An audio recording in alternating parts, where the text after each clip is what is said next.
Terceiro perigo que você corre se você não está lendo a sua Bíblia e você não está mergulhando na palavra de Deus é não sair da imaturidade.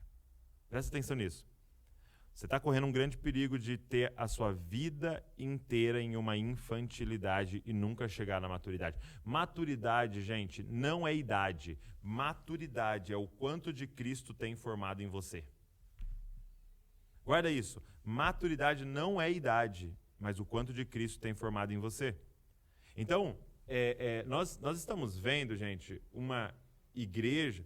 Muita gente fala assim para mim, Douglas, poxa, a igreja brasileira é uma bagunça e não sei o que lá e tal. Gente, você já foi no recreio numa escola que tem 500 alunos ali no jardim de infância, primeiro, segundo, terceira série? Você já foi numa escola com 500 alunos no recreio? É um caos. Por que a igreja brasileira, muitos vão dizer que tem seus problemas? Porque é uma igreja que nasceu, um monte de novo convertido no mesmo lugar. O que você espera? Agora, o que nós não podemos aceitar é essa imaturidade eterna. Nós precisamos chegar à maturidade. E como? Deixa eu ler para você um texto de Hebreus, que fala de imaturidade, de maturidade. Olha só o que diz em Hebreus capítulo 5, verso de número 11. A esse respeito temos muitas coisas a dizer, coisas difíceis de explicar, porque vocês ficaram com preguiça de ouvir. Ó, para aqui já. Olha isso, eu tenho um monte de coisa para falar para vocês, o autor de Hebreus está dizendo. Mas eu não posso. Por quê? Porque vocês ficaram com preguiça de ouvir e não desenvolveram. O ouvir aqui é o mesmo de ler para a gente hoje. Porque nessa época não tinha as coisas impressas, então eles tinham ali um texto por igreja, então eles liam em voz alta, então eles estavam com preguiça de ouvir. No nosso caso seria preguiça de ler. Verso 12. Pois quando já deveriam ser mestres, levando em conta o tempo decorrido, vocês têm novamente necessidade de alguém lhes ensine quais são os princípios elementares dos oráculos de Deus. Passaram a ter necessidade de leite e não de alimento sólido. Ora, todo aquele que se alimenta de leite é inexperiente na palavra da justiça, porque é criança. Mas o alimento sólido é para os adultos, para aqueles que pela prática têm as suas faculdades exercitadas para discernir não somente o bem, mas também o mal. Presta atenção, o autor está dizendo assim, olha, eu queria dar alimento sólido para vocês, mas eu preciso continuar dando leite. Por quê? Porque vocês têm preguiça, vocês não cresceram, vocês não amadureceram. E aí, eu te pergunto, qual é a diferença de alimento sólido e leite? Qual é a diferença do alimento sólido e do leite? Muita gente pensa que o leitinho espiritual e o alimento sólido, a diferença é a profundidade da revelação da palavra.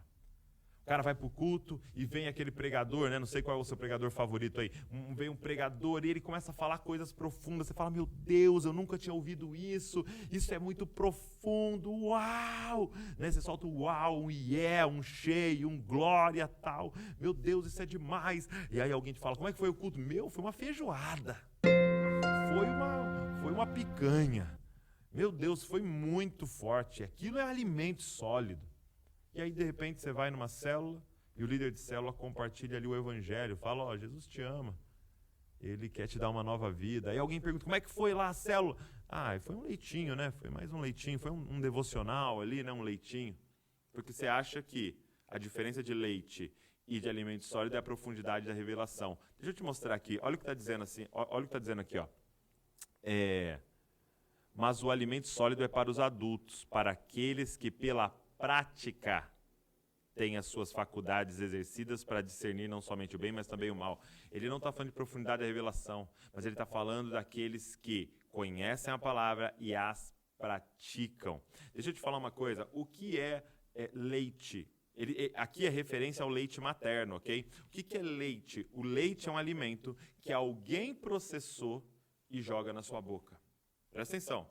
A mãe processa o alimento, a mãe tem todo o trabalho e ela só joga na boca da criança. A criança só tem um trabalho, engolir, só. E aquilo alimenta ela, faz ela crescer até um ponto. Se uma criança permanecer no leite, ela não passa de um ponto do crescimento. Ela precisa começar com alimento sólido. Só que qual é o desafio do alimento sólido? Você mesmo vai ter que processar o alimento.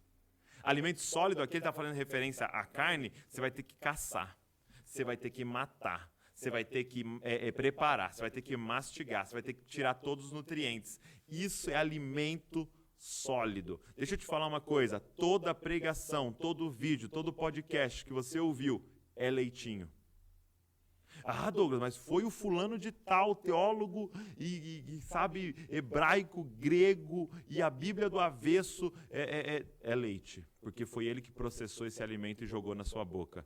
Toda vez que você acorda, pega a palavra de Deus num canto quieto da sua casa, abre ela e começa a meditar nela. É alimento sólido. Posso te falar uma coisa? Pensa agora em um cristão maduro que você conhece, um cara maduro em Deus, que tem Cristo formado nele. Eu te garanto que esse cara diariamente, ou essa mulher diariamente, está na palavra de Deus, meditando. Ela e a palavra sozinha. Cara, qual é o perigo de não ler a Bíblia? Permanecer numa imaturidade eternamente. Agora, deixa eu te falar uma coisa. Você já parou para pensar que eu e você fomos adotados pelo Pai? Que eu e você, olha o que Romanos vai dizer, Romanos 8, que somos co-herdeiros com Cristo Jesus, o que significa que tudo que é de Jesus é nosso. Sério, você está entendendo o que eu estou falando? Tudo que é de Jesus é nosso. Nós somos co-herdeiros com Cristo Jesus, nós somos irmãos de Cristo Jesus, nós somos filhos do Pai. E eu te pergunto, como que alguém que é herdeiro do Criador do Universo pode estar vivendo uma vida miserável? Como que alguém que é herdeiro do Criador do Universo está vivendo a vida que você e muitos daí na igreja estão vivendo? Sabe por quê? Paulo vai responder em Gálatas, ele fala assim, o herdeiro, enquanto é de menor, nada difere de um escravo, porque não pode pôr a mão na herança. Você é herdeiro de todas as coisas, mas ainda vive como um escravo, porque se recusa a amadurecer. E se recusa a amadurecer porque se recusa, tem preguiça de mergulhar na palavra de Deus, cara.